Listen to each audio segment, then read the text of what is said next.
When we look at sport and exercise science research, one of the most surprising bits of data that we see is how little research is actually done on women.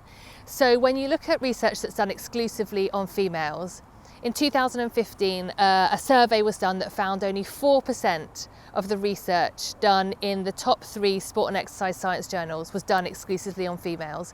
And that means that things like the menstrual cycle and breast health and pelvic health and injury in women, that's exclusive to females, and only 4% of the research was being done in those areas.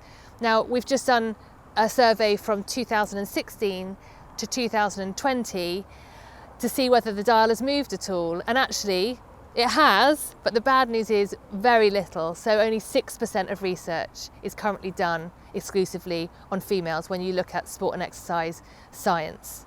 So when we look at that 6%, it's not that the other 94% is done exclusively on males. There is a body of research that's done using males and females together in the experiments and the data collection. But unfortunately that research doesn't serve anyone very well, but particularly it doesn't serve females particularly well, because it's not taking into account something like the menstrual cycle, which is where a female's physiology is going to change as her hormones fluctuate across the cycle. And if you're not controlling for that as part of your experiment, then the outcomes really aren't particularly useful.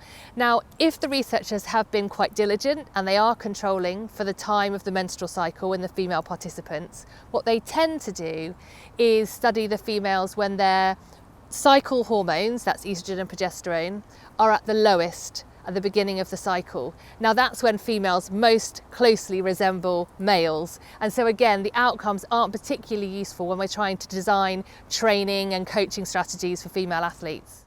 If you enjoyed this clip, feel free to follow the links on screen for more interesting articles and free courses from the Open University.